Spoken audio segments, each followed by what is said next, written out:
সঙ্গীতের প্রতি আগ্রহ ছিল। বাবা ও মা দুজনই গান খুব ভালোবাসতেন। ছোটবেলায় বাবার কণ্ঠে হিন্দি ও বাংলা জনপ্রিয় গানগুলি মুগ্ধ হয়ে শুনতেন, আর সেই থেকেই গানের প্রতি একটা আলাদা ভালোবাসা জন্মায়।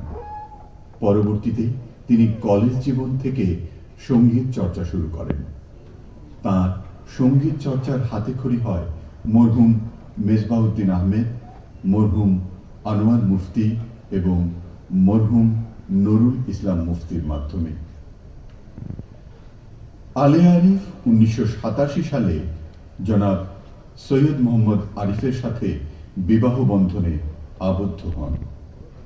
স্বামী জনাব সৈয়দ মোহাম্মদ আরিফ শিপিং ব্যবসার সাথে জড়িত।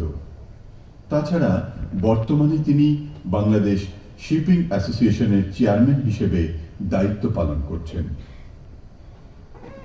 বিবাহের পর তিনি দীর্ঘদিন মরহুম AKM ইমদাদুল হকের কাছে আধুনিক বাংলা গান, নজরুল সঙ্গীত, গজল ও বিভিন্ন আঙ্গিকের গানের তালিম নেওয়ার পাশাপাশি চট্টগ্রাম বেতারের সঙ্গীত পরিচালক মরহুম জালাল আহমেদ ও আবু তাহের চিশতির কাছে গান শিখেছেন।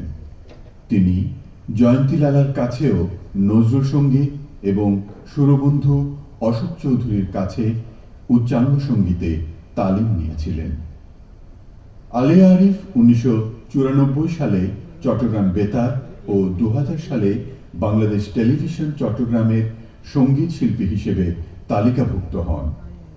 আলিয়া আরিফ 2016 সালে বিটিভি ঢাকা কেন্দ্রে নিয়মিত আধুনিক গানের তালিকাভুক্ত শিল্পী হন।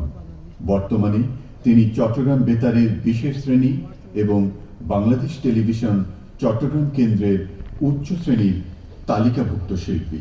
তিনি নিয়মিতভাবে মাধ্যমেই সঙ্গীত পরিবেশন করে থাকেন।